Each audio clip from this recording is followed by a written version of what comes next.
Welcome to Monk's Moon Temple. Settle in. Let your surroundings soften. Perhaps you are in a quiet room, or maybe surrounded by the gentle hum of daily life. Wherever you are, allow this moment to be exactly as it is. There is nowhere you need to be, nothing you need to achieve right now. Just listen, and let the words be a soft anchor to the here and now. We often find ourselves visitors in our own lives, passing through moments without truly inhabiting them. Our minds are brilliant time travelers, leaping backward into memory or forward into imagination, rarely resting in the territory of now. This longing to truly arrive, to cease our endless mental journeying, touches the very core of the human heart. It is also the precise point where the profound wisdom of the Buddha offers a gentle, revolutionary path. Buddhism does not teach us to erase the past or ignore the future. Instead, it illuminates a way of being that meets all of life. Memory, planning, sensation, with a radical presence. This is not a passive state, but a vibrant, engaged friendship with reality as it unfolds. Let me begin with a story. Early in my training, I was given the simple, daily task of sweeping the stone courtyard. It was a large space, covered in fallen leaves from an ancient Bodhi tree. I approached it with a goal-oriented mind. I must finish this quickly and perfectly, I thought. My eyes were fixed on the untouched far corner, my mind already there, impatient with the pile of leaves right before my broom. My movements were hurried, jagged. I created more dust than clarity. An elder monk was watching quietly from the shaded porch. After a time, he called me over. He pointed to a single leaf, vibrant red and perfectly shaped, lying by my foot. This leaf, he said softly, do you know its story? It drank sunlight from this specific branch for a season. It weathered storms. It let go precisely when it was ready. And now, it has come to rest here. To sweep it away without seeing it is to miss a lifetime. He then took the broom. His movements were not slow, but they were complete. With each sweep, his whole attention was in the arc of the bristles, the whisper against stone, the gathering of a small, intentional pile. He was not sweeping the whole courtyard. He was simply sweeping this sweep. In that moment, I understood a fundamental truth the Buddha taught: we suffer not because of the task, but because of the mind that views the task as a bridge to a future moment of completion. The elder monk was not going to a clean courtyard, he was the act of cleaning. There was no separation. That lesson transformed not just how I swept, but how I began to meet my entire life. If this exploration of presence speaks to you, consider subscribing to Monk's Moon Temple. By joining, you create a gentle reminder for yourself, a sanctuary you can return to whenever you wish to remember the depth of the present moment. Your support allows this space to grow and continue offering these deep reflections. Our minds, by their very nature, are wanderers. The Buddha observed this with the clarity of a scientist observing a natural phenomenon. He didn't condemn the wandering, he noted its pattern. The mind is like a curious, restless bird, forever flitting from one branch to another. One branch is labeled past, laden with the fruits of memory, some sweet, some bitter. Another branch is future, full of nests we haven't built yet, some sturdy, some fragile with worry. We spend our lives following this bird, often getting lost in the forest of its flights. The practice offered by Buddhism is not to clip the bird's wings, but to become the vast, open sky in which it flies. The sky does not chase the bird. It simply provides the space, the awareness that contains every movement. When you realize you are the sky and not the bird, a profound peace settles in. You can watch the memory fly by without being snatched up and carried into its old story. You can see the worry about tomorrow fluttering without having to build its anxious nest inside your chest. This shift in identity, from the wandering thought to the aware presence, is the essence of mindfulness, or sati, as taught by the Buddha. Let me share another story. For a period, I lived in a small hermitage near a fast-flowing river. The sound of the water was constant, a powerful roar that at first felt overwhelming. My mind resisted it, labeling it a distraction from silence. I would sit to meditate and think, if only that river were quieter, then I could find peace. I was at war with the present moment reality. One afternoon, exhausted by the struggle, I gave up. Instead of fighting the sound, I decided to listen to it completely. I walked to the bank and sat, letting the roar fill me.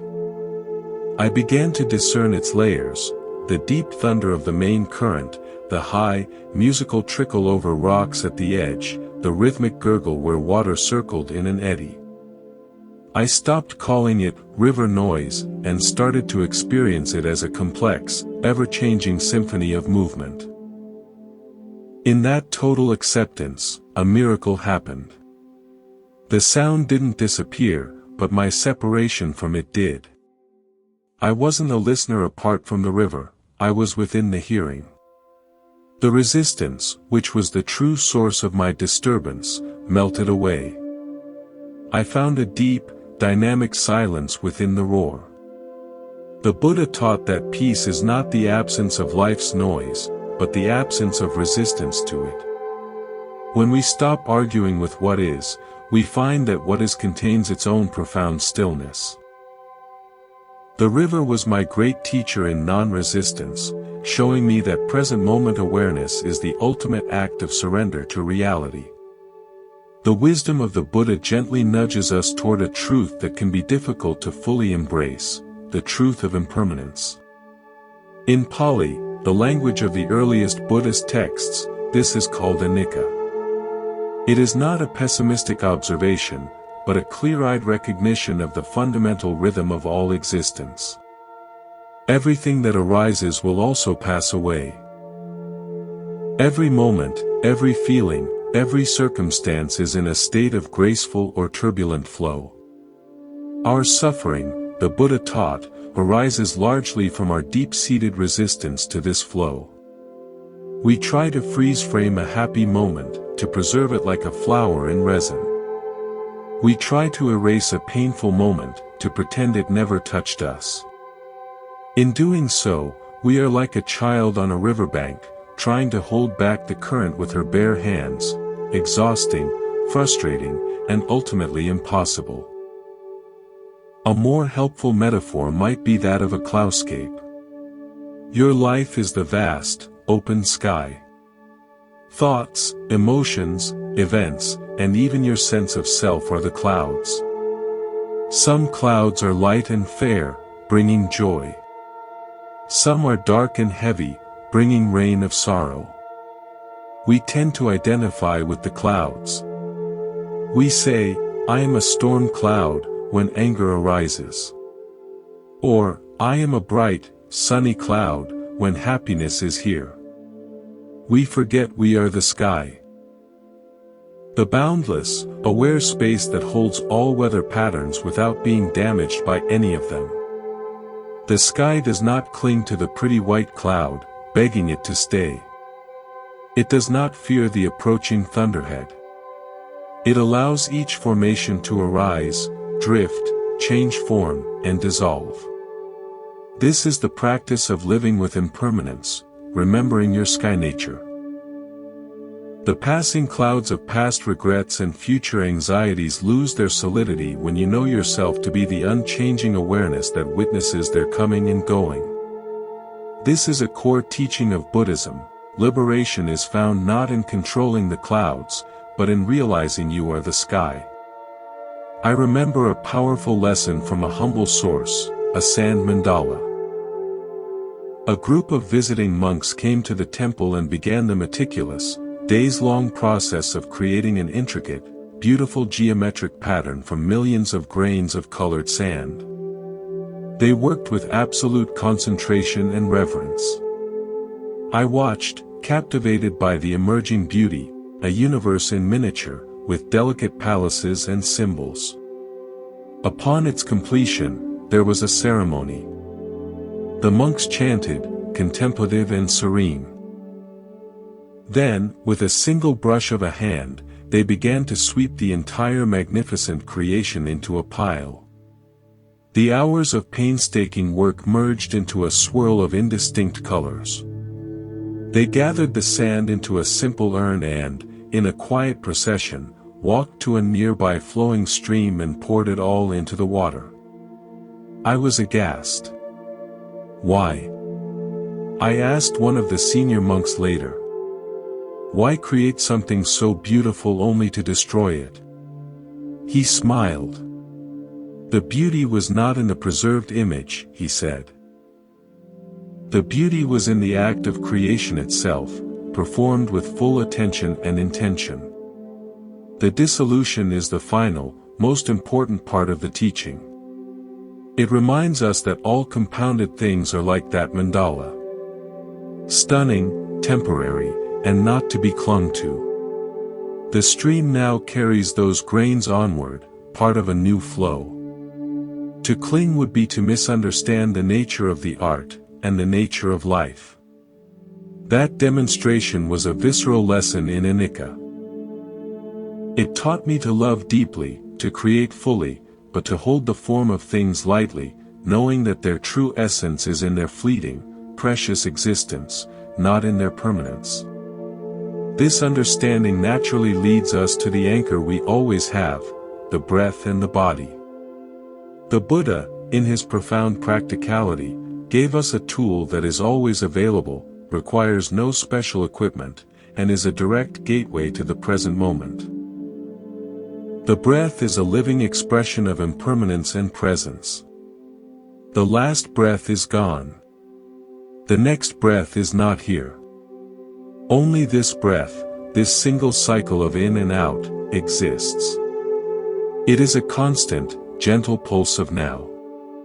When the mind is lost in the cloudscape of past and future, we can gently invite it to rest on this pulse. Feel it now. The cool influx of air at the nostrils. The slight expansion in the chest or belly. The warm release on the exhale. There is no need to control it. Simply be the witness of this most intimate rhythm.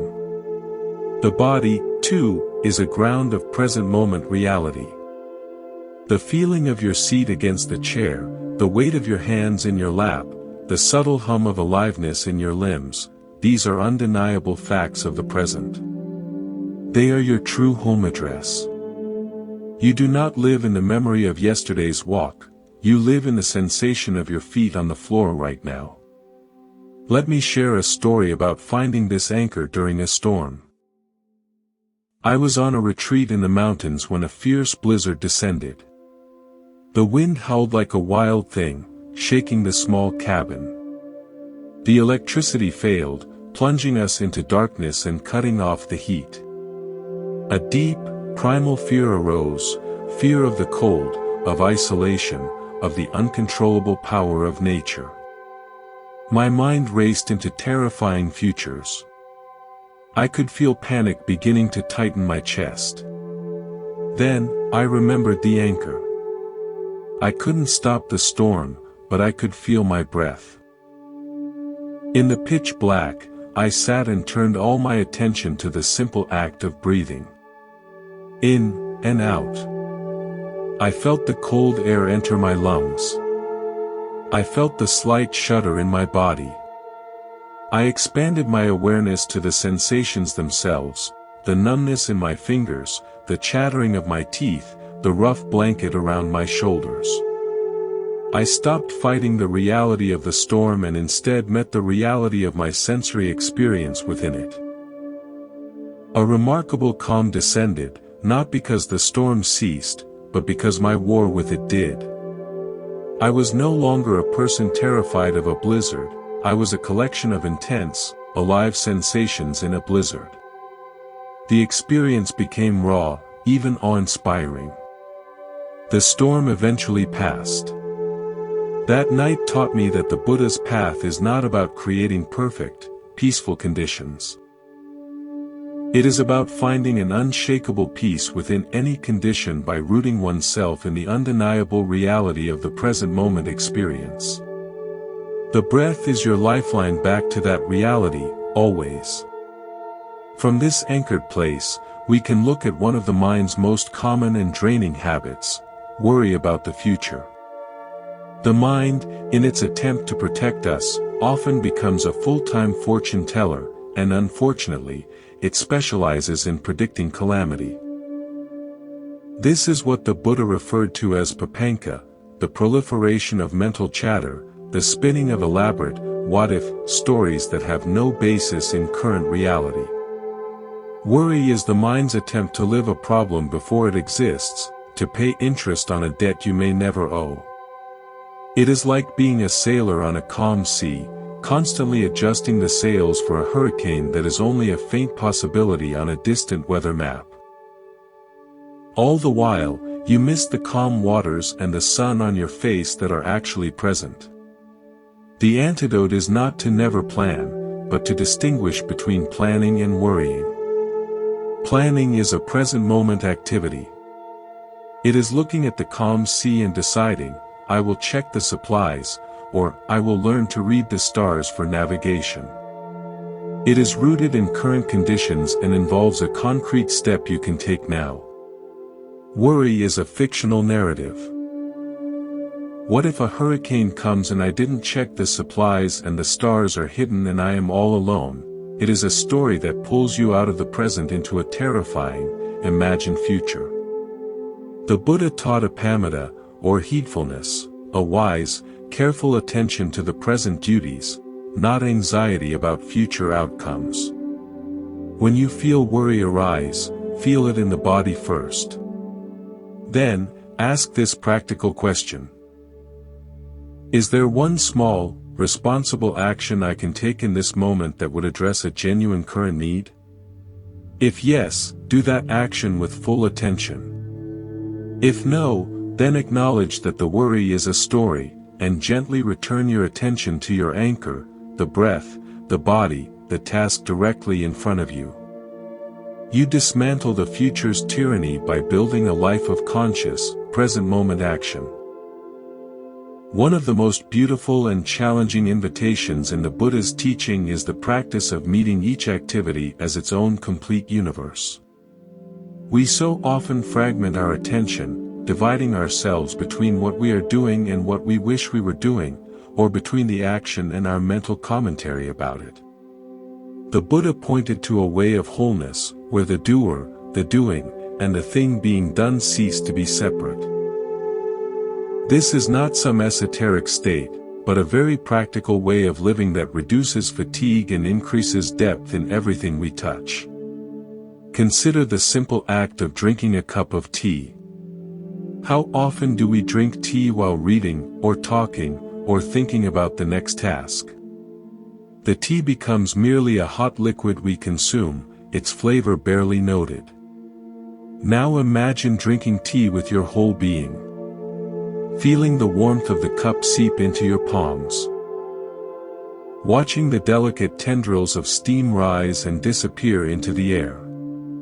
Smelling the earthy, floral, or grassy aroma.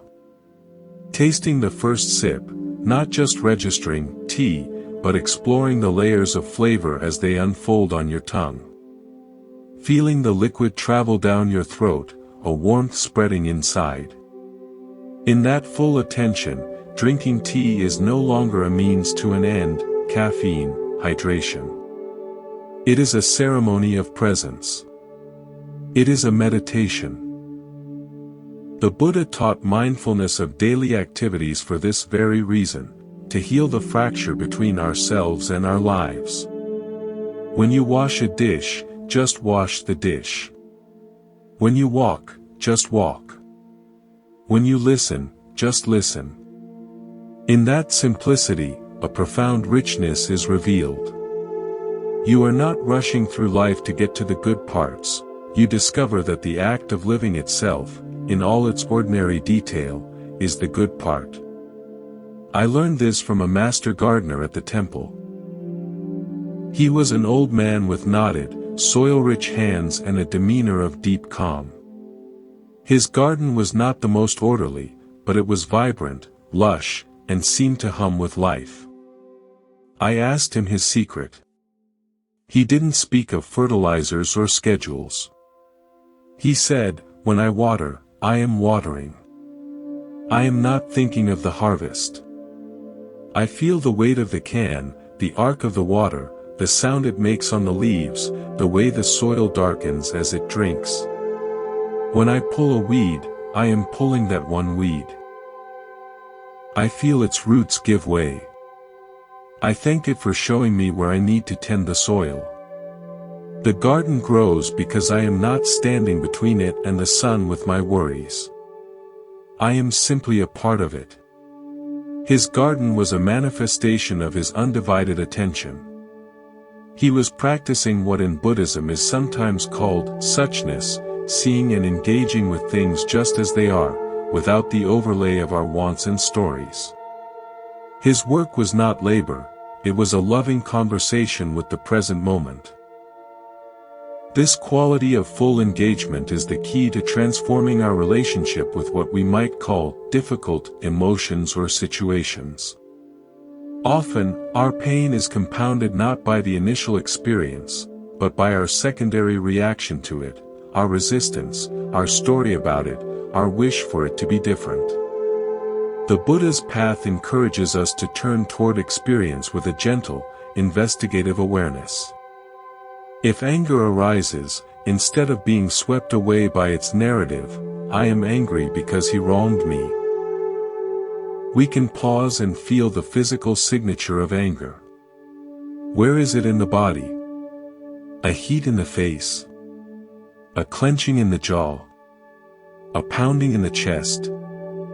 We meet the raw sensation with curiosity, not judgment. We breathe into that tightness. In doing so, we create a space between the sensation and our identification with it. We realize, there is anger, not "I am anger."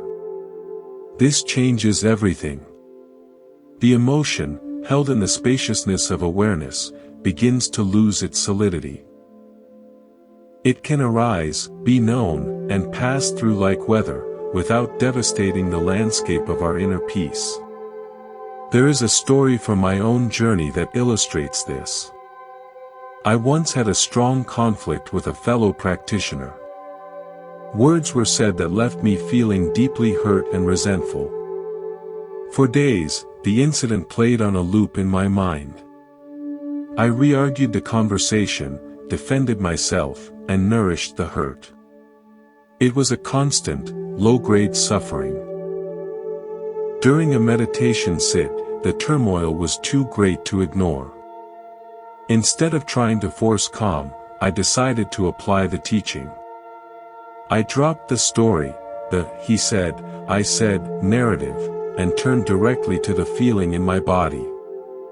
It was a hard, cold knot in my stomach. I placed my attention on that knot. I breathed into it, not to make it go away, but just to be with it honestly. I silently acknowledged, this is the feeling of hurt. This is the sensation of resentment. I observed it with detached kindness, as one might observe a sick animal, not pushing it away, but not becoming it either. As I sat, the knot began to soften, to warm, to change shape. Tears came, not of self-pity, but of release. The story lost its grip. What remained was a simple, tender ache, and then, eventually, a quiet emptiness. From that emptiness, a genuine understanding arose, not of who was right, but of the shared human vulnerability that leads to conflict. Later, I was able to approach the other person not from my fortress of resentment, but from that place of understanding, and reconciliation became possible. The Buddha taught that holding on to resentment is like drinking poison and expecting the other person to die. The practice of present moment awareness with our difficult emotions is the antidote. It allows us to digest the experience without letting it poison our inner world. This leads us to contemplate the Buddha's profound teaching on the past. We carry the past not as a factual record, but as a living, breathing museum of emotions and interpretations. We curate this museum selectively, often highlighting the galleries of our failures, embarrassments, and losses. We revisit these exhibits regularly, feeling the old pain as if it were fresh. But the Buddha pointed out a radical truth: the past, as an independent entity, does not exist. What exists in this moment is a memory, a mental formation arising now, accompanied by a feeling arising now. You are not suffering because of an event 10 years ago. You are suffering because of the thought image and emotional echo of that event, which are happening right now. And because they are happening now, you have the power to meet them with a new kind of attention. Imagine the past as a library of old, self-published books. Each book is a story you wrote about an event. The time I was humiliated, the story of my great loss, the tale of when I was wronged. You have the power, now, to be the librarian. When a painful memory arises, it is like that old book falling off the shelf and opening itself. You have a choice. You can fall into the story, read every page, and feel all the old feelings as if they are current reality. Or, you can gently close the book, place it back on the shelf, and say, I acknowledge this story is part of my collection. I learned from it. But I do not need to reread it today. It does not define the current chapter of my life. This is not repression. It is conscious curation. You honor the past by acknowledging its existence and its lessons, but you refuse to let an old narrative hijack your present peace. This is the application of the Buddha's teaching on non-clinging, Anupadana. You let go of the secondary suffering, the reliving, while keeping the wisdom. In doing so, you reclaim the energy once bound up in maintaining the museum of your grievances, and that energy becomes available for creating a new, peaceful present. There is a quiet strength in the Buddhist approach to life that is often mistaken for passivity. It is not passive. It is deeply, radically engaged. The Buddha spoke of right effort, not the effort to control the uncontrollable, but the effort to cultivate a mind that is present, clear, and kind. This is the effort of a gardener tending to soil, not of a sculptor forcing stone. The gardener prepares the ground, plants the seeds, waters, weeds, and provides support. She does not tug on the sprouts to make them grow faster. She understands her role within a larger system of sun, rain, and time. Her effort is skillful, patient, and aligned with nature. Our effort in learning to live in the present is much the same. It is not about forcing the mind to be empty or chastising ourselves for wandering. It is about patiently, repeatedly, gently returning our attention to the life that is actually happening, this breath, this sound, this feeling. This is the fertile ground from which wisdom and peace grow. I saw this embodied in the way our temples cook. A woman of few words, prepared the daily meals. The kitchen was often hot and busy, a potential arena for stress. Yet, she moved through it with a serene efficiency. One morning, I arrived early and watched her chop vegetables. It was not a frantic, mechanical chopping. It was rhythmic, almost ceremonial. She held each carrot, each onion, with respect. She observed its color, its texture. The knife fell in a steady, sure cadence. There was no hurry in her, yet there was no delay. She was entirely in the conversation between the blade and the vegetable, the forming of the pile, the sizzle as they met the pan.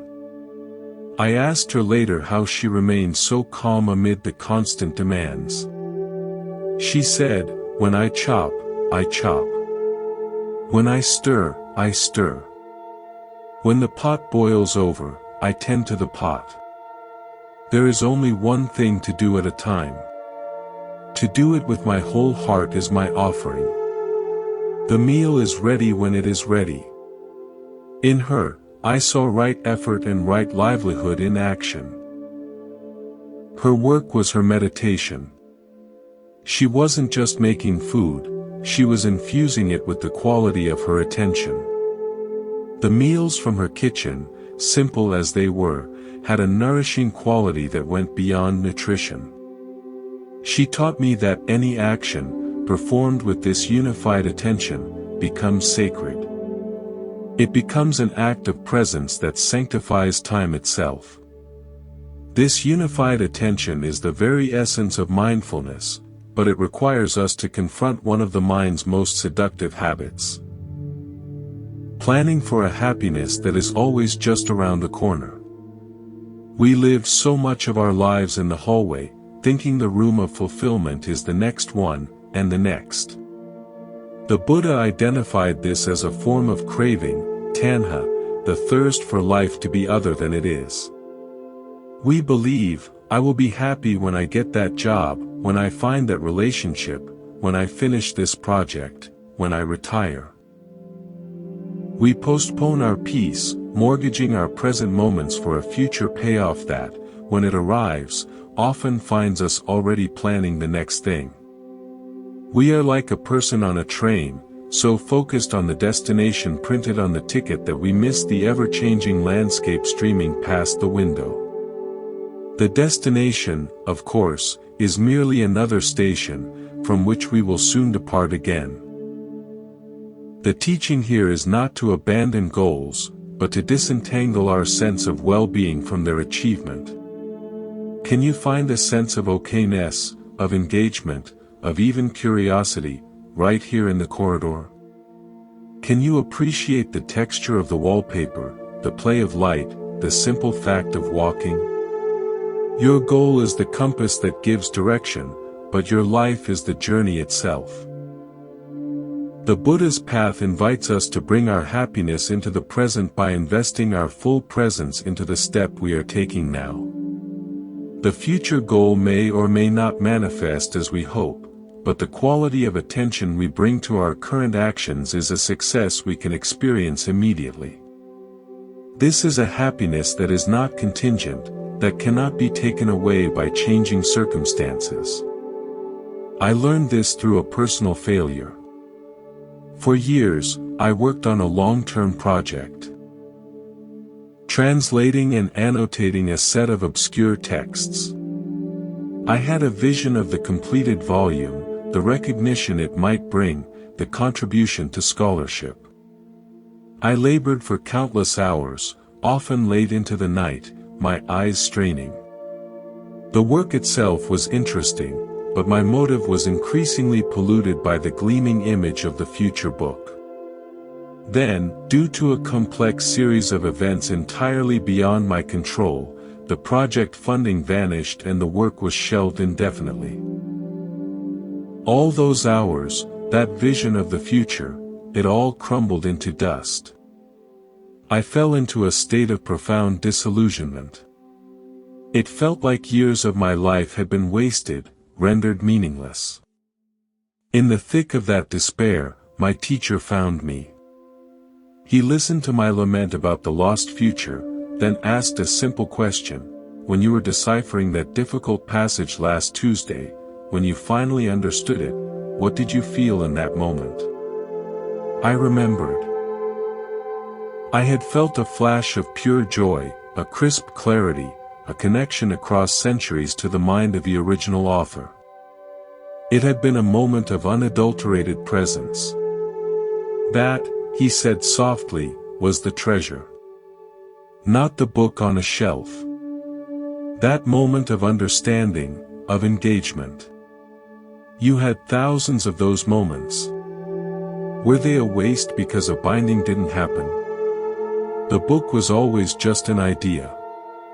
The understanding was real. It happened. It is yours. His words were a revelation. I had been so fixated on the future monument that I had devalued the precious stones I was gathering every day. The project's failure became one of my greatest teachings. It forced me to reevaluate my motivation and to see that the true value of any endeavor lies in the quality of mind we bring to it as we do it. The Buddha taught that clinging to results is a source of misery. The work itself, done with integrity and presence, is its own complete reward. This understanding naturally softens our relationship with the other great time zone of suffering, the past, and specifically, regret. Regret is the mind's attempt to live in a past that it can edit. It is a futile, self-lacerating rehearsal of, if only. If only I had said this. If only I hadn't done that. It is a heavy cloak woven from threads of memory and self-judgment. The Buddha's wisdom offers a way to lay that cloak down. It begins with a compassionate acknowledgement. You acted, or failed to act, based on the understanding, the conditions, and the state of mind you had at that time. You were, in a sense, a different person, a person shaped by a different moment's causes and conditions.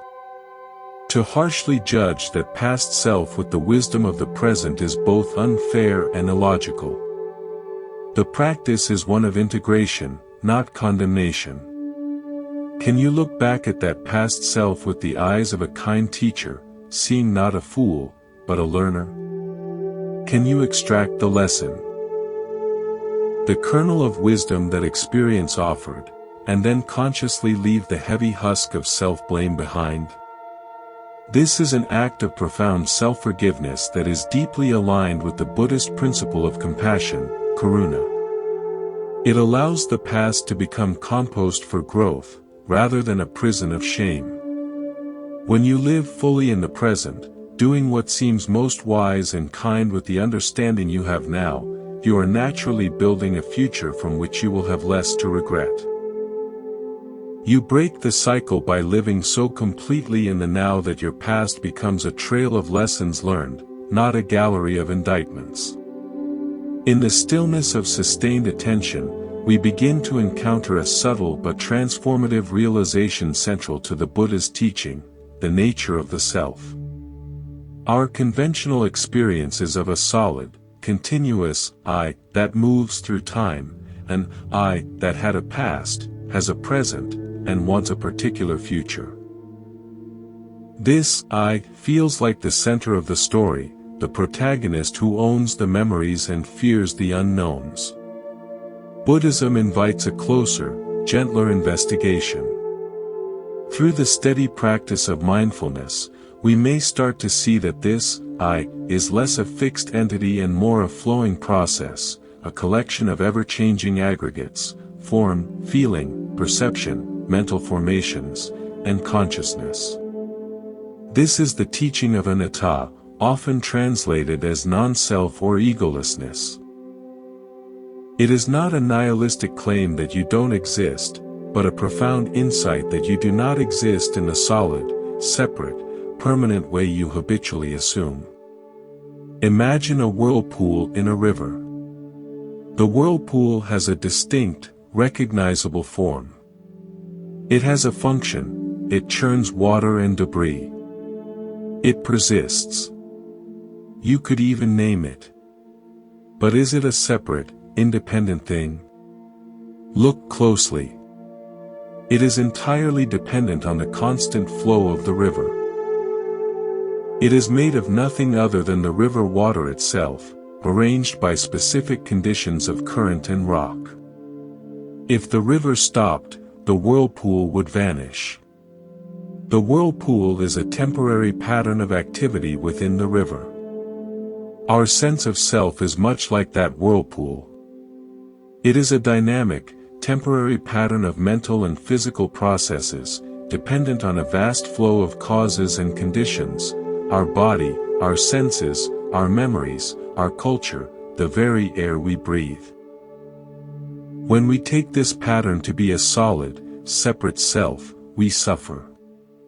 We try to protect it, enhance it, satisfy its cravings, and secure its future. We fear its dissolution. But when, through present moment awareness, we see the flowing, interdependent nature of the pattern, a great burden lifts. We realize we are not a fragile little boat battling the river's current. We are the river, experiencing itself as a temporary whirlpool. This insight brings a profound sense of freedom and connection. The anxiety that was about protecting me softens, because the boundaries of me are seen as more fluid and less absolute. I experienced a glimpse of this during a long, silent retreat. After days of sitting, the usual mental chatter began to settle. One afternoon, I was walking very slowly on a forest path, practicing walking meditation, noticing the lift, move, place of each foot with precise attention. At a certain point, something shifted. The sense of me walking dissolved. There was simply walking. There was the sensation of pressure on the sole of the foot, the sound of leaves crunching, the dappled light through the trees, the cool air on the skin. But there was no central organizer, no one to whom it was happening. The experience was luminous and empty at the same time. It was not my experience. It was just experience, arising and passing in awareness. It lasted only a few moments before the thinking mind rushed back in with commentary. What was that? That was amazing, but the taste of it remained. It was a taste of anatta. It was deeply peaceful because all the efforting of a separate self had momentarily ceased. There was no one to protect, no story to maintain, just the vivid, unfolding reality of the forest path. The Buddha's teachings point toward this not as a weird mystical state, but as a clearer, more accurate perception of how things are. Living more from this understanding allows us to engage with life with less defensiveness, less greed, and less fear, because the stakes for a supposedly solid self are lowered. From this perspective, our interactions with others are transformed. When we operate from the belief in a solid, separate self, relationships can become transactional or fraught. We see others as separate entities who can either satisfy or threaten our needs. We build walls. The insight into interconnection. That we are all whirlpools in the same vast river of life, naturally cultivates compassion, karuna, and loving-kindness, metta.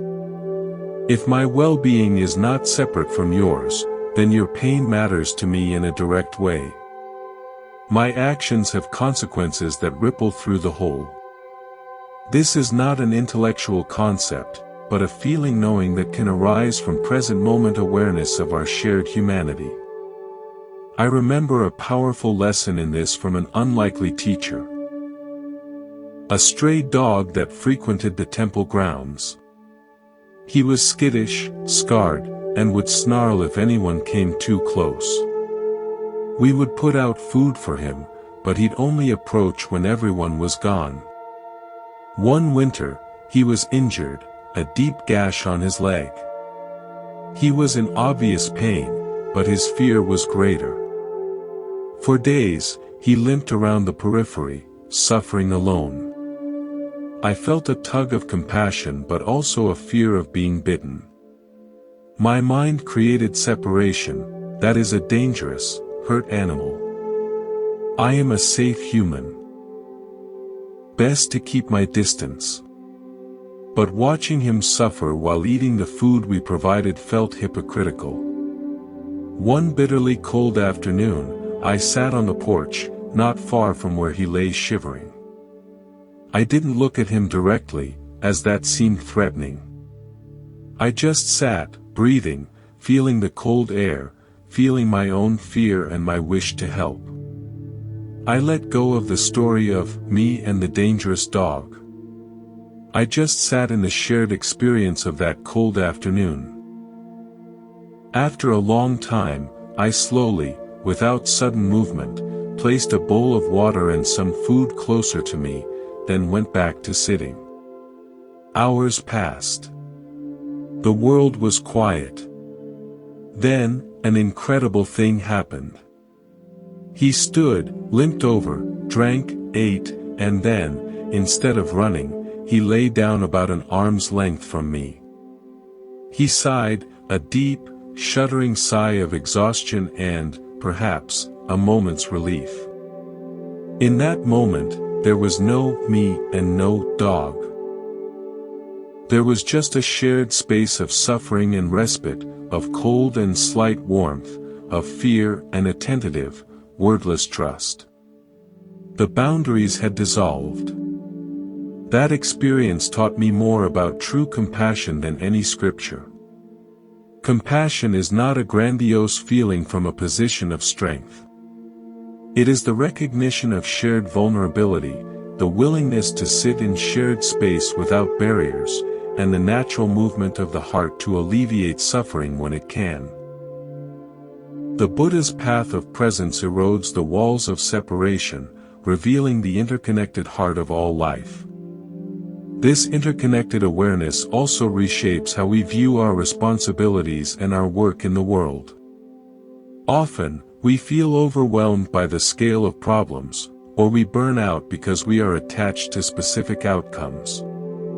We feel like a single, small whirlpool trying to change the course of the whole river, an exhausting, doomed endeavor.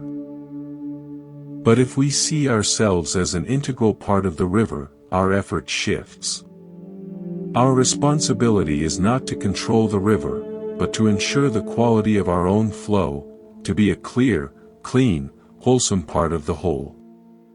We do our work, helping, creating, teaching, cleaning, not as a separate agent trying to fix a separate world, but as the world caring for itself through this particular form.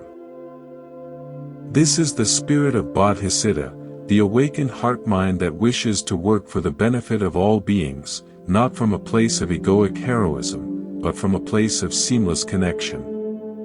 It is a motivation that sustains because it is free from the burnout of expectation and the drama of a savior complex.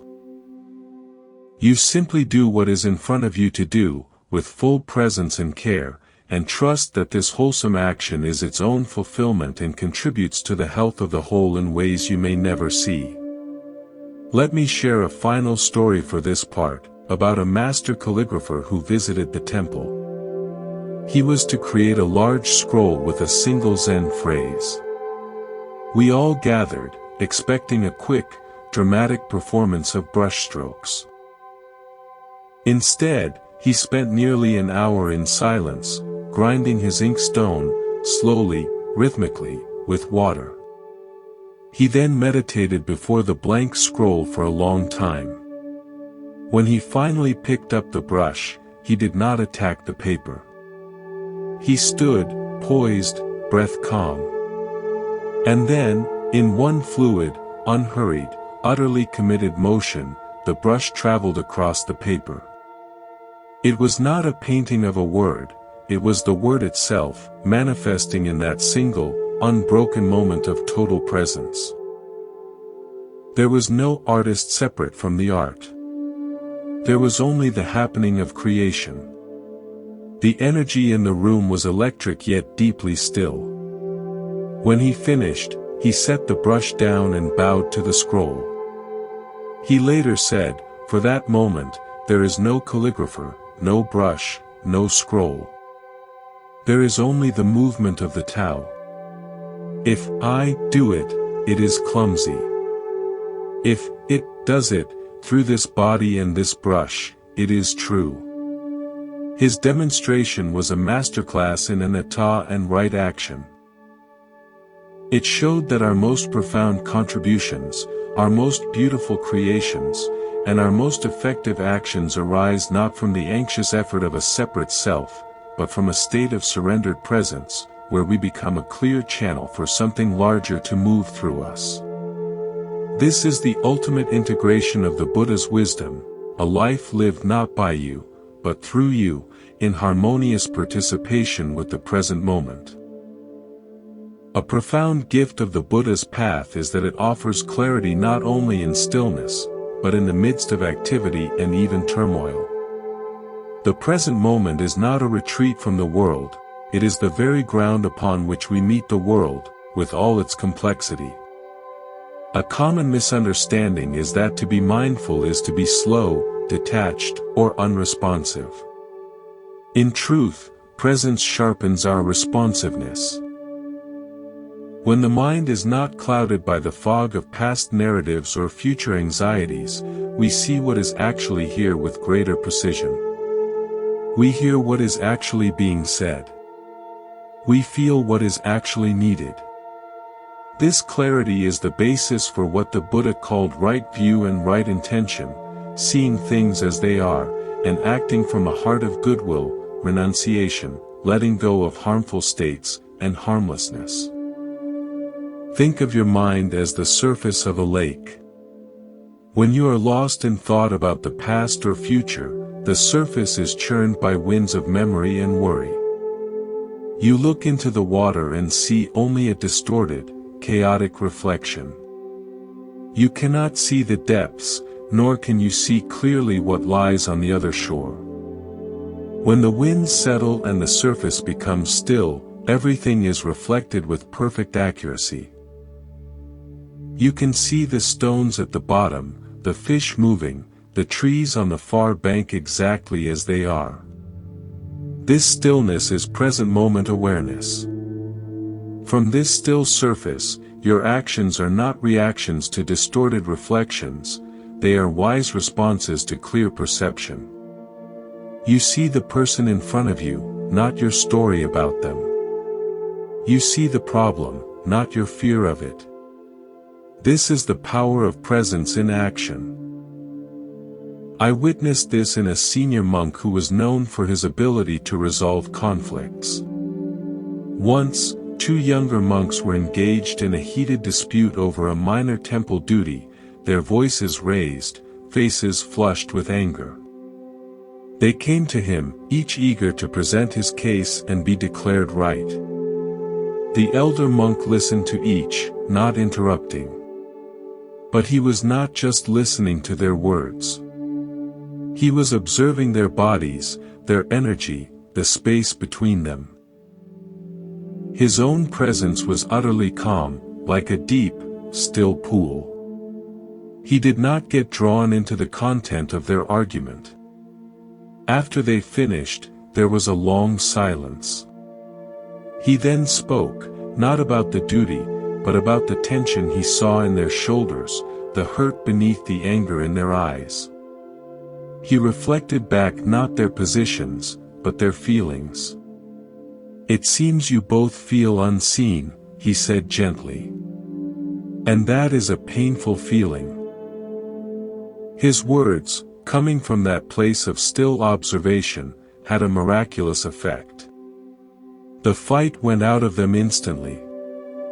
They were no longer adversaries defending territories, they were two people whose pain had been accurately seen by a third. The actual issue was resolved in minutes once that clarity and compassion were established. He later told me, "When you meet conflict, don't listen to the story first. Listen to the weather inside the people. The story is just the thunder. Attend to the atmospheric pressure, and the storm will settle itself. This is applied Buddhism. It is using the stillness of present moment awareness as a tool for clear seeing and compassionate action in the relational world. This clarity extends to our relationship with our own desires and ambitions. Our culture often glorifies striving, the relentless push toward more, better, different. There is a place for wholesome aspiration, which the Buddha encouraged. But much of our striving is born from a sense of lack, a belief that we are not enough as we are, and that something in the future will complete us. This is the engine of craving. Present moment awareness allows us to pause and inquire, what is the feeling underneath this desire? Often, we find it is not the object itself we crave, but a feeling we believe it will provide: security, validation, peace, love. The Buddha's insight is that we can learn to contact these wholesome qualities directly, in the present, without the intermediary of the desired object. We can cultivate a sense of inner security by grounding in the safety of this breath, this moment. We can offer ourselves the validation of our own compassionate attention. We can touch peace in the stillness between thoughts. When we learn to source our well-being from the present moment itself, the compulsive, future-oriented quality of our striving diminishes. We may still move toward goals, but the energy is different. It is playful, creative, and free from the desperation of need. It is like walking because you enjoy the movement and the scenery, not because you are fleeing a predator or chasing a phantom. This shift was illustrated for me through an encounter with a master potter. I visited his studio, a space filled with the smell of wet clay and quiet concentration. He was at his wheel, a lump of clay spinning before him. His hands were covered in gray slurry, but they moved with a tender, assured pressure. I watched, mesmerized, as the formless mass rose into a graceful vase. There was no struggle. His attention was absolute, a soft but powerful force shaping the moment. I asked him later how he dealt with the pressure to produce, to create perfect pieces for shows and sales.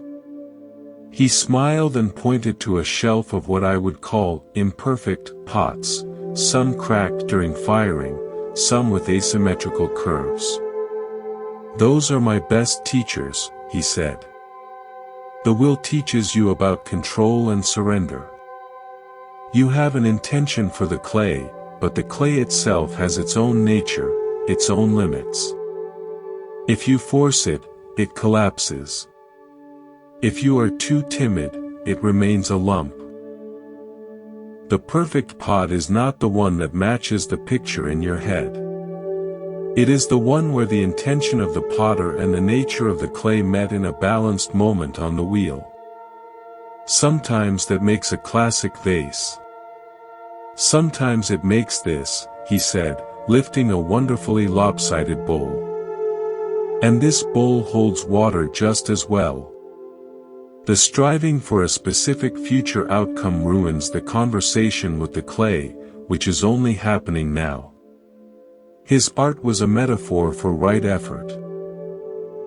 It is the balance of intention and surrender, applied fully in the present moment with the material at hand, whether that material is clay, a relationship, or your own mind. The future, perfect pot, is an idea. The conversation with the spinning clay is the reality. When you attend to the reality, the outcome takes care of itself, and is often more interesting than your original idea. This practice of balanced engagement prepares us for one of life's inevitable experiences, loss. The Buddha's teaching on impermanence is not meant to make us morbid, but to prepare our hearts to meet loss with wisdom rather than with shattered devastation.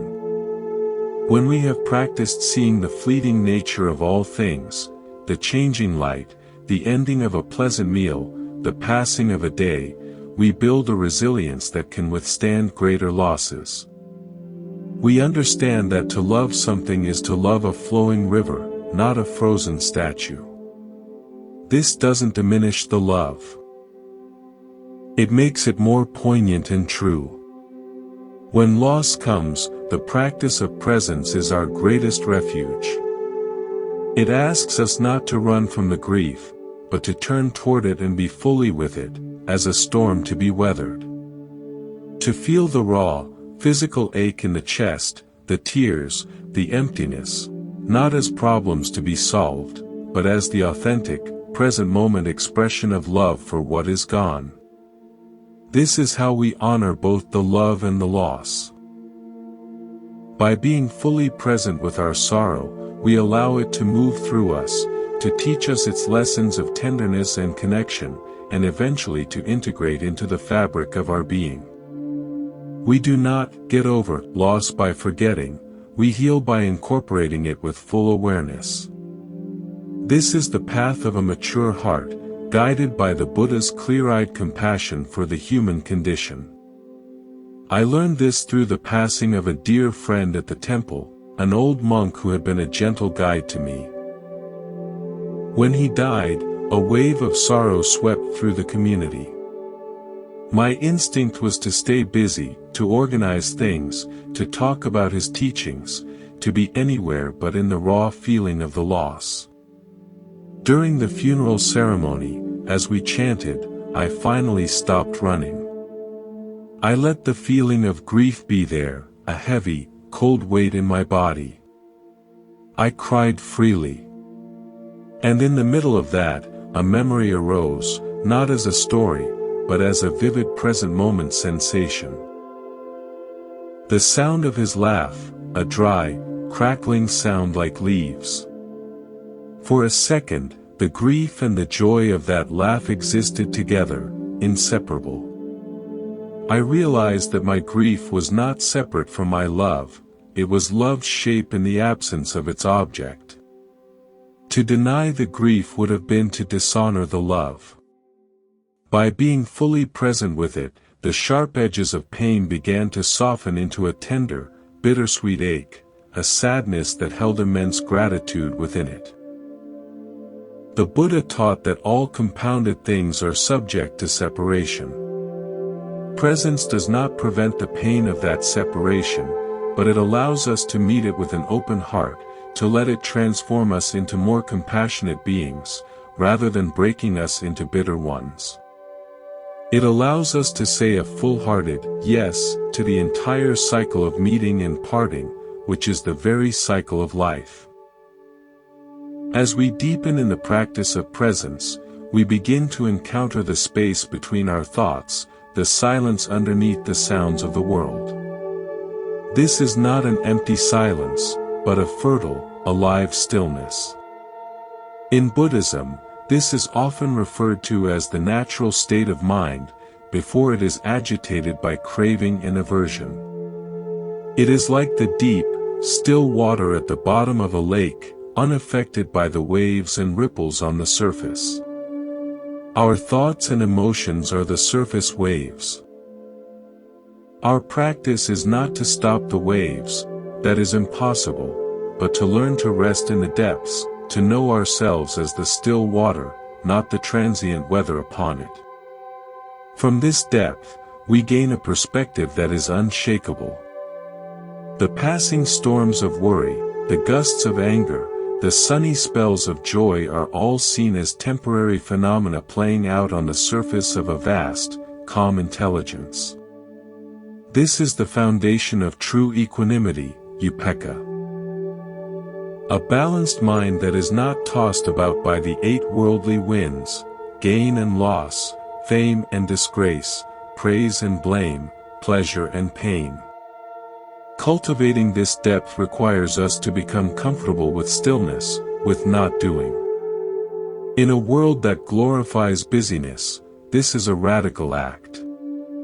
We often use activity as a drug to avoid the quiet moments where deeper truths might surface. The Buddha's path includes samatha, tranquility meditation, precisely to develop this comfort with stillness. It is like learning to sit by the side of the river of your mind and just watch it flow, without jumping in to redirect the current. At first, it can feel uncomfortable, even frightening. The mind, unused to being unstimulated, may rebel with a frenzy of thoughts. But with gentle, persistent returning to an anchor like the breath, the waves gradually subside. The stillness beneath is revealed. This is not a withdrawal from life. It is a gathering of strength, a homecoming to our deepest resource.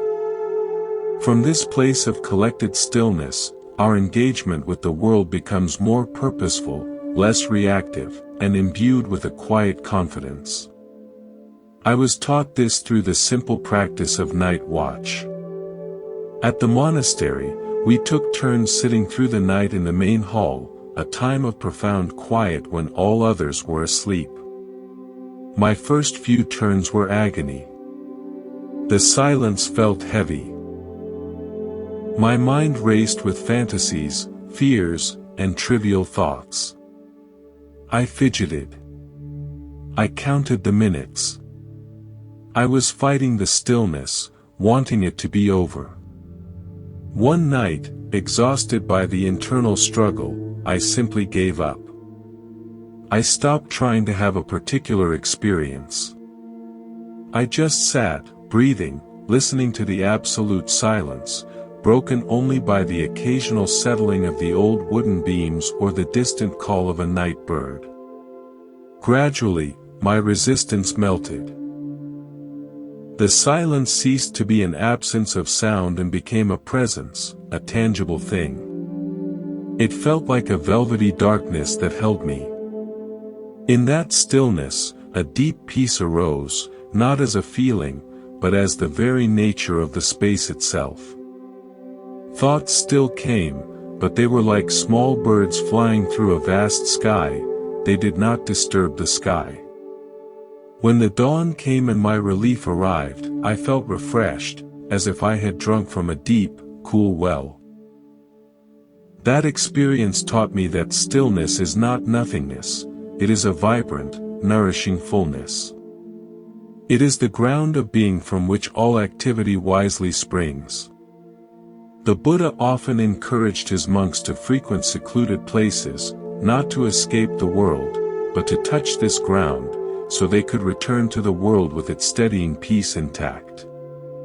This inner stillness becomes the lens through which we perceive the beauty of the ordinary. When the mind is clamorous, we walk through a garden and see only a garden. We might note flower and tree as concepts. But when the mind is still and present, the garden explodes into a universe of miracles. You see the way a single dewdrop cradles the entire sky in its tiny sphere. You notice the intricate architecture of a spider's web, glistening with morning light. You hear the symphony of insects, each contributing its unique note. You smell the rich, damp earth. In this state, there is no separation between you and the garden.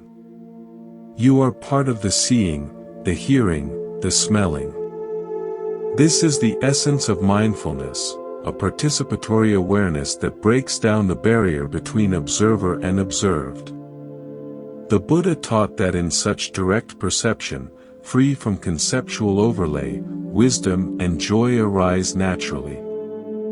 The world is not a dull backdrop to our important human drama, it is a living, breathing revelation happening in every instant. To be present is to have a front row seat to this endless miracle. I recall a long walk I took during a period of personal confusion. My mind was tangled with questions about my path, my purpose.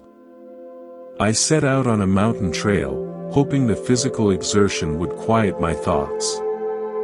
For the first hour, I walked lost in my mental maze.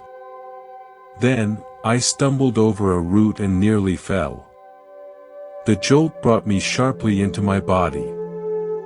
I stopped.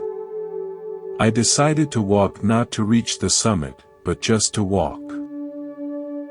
I focused on the feeling of my feet on the path, the crunch of gravel, the give of soft dirt, the solidity of rock. I listened to my breath, to the wind in the pines.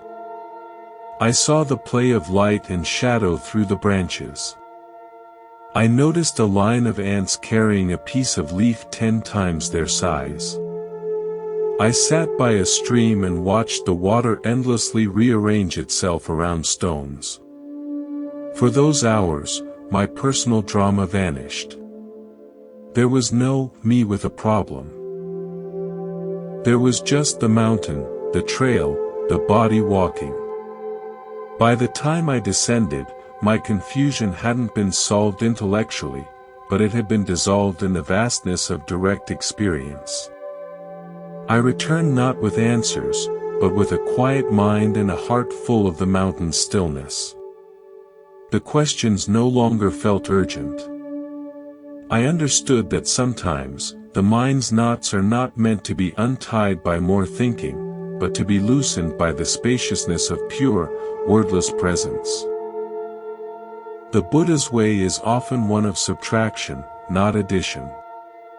We don't solve the problem of suffering by adding more philosophy, we alleviate it by subtracting the restless, problem-creating mind and resting in what remains.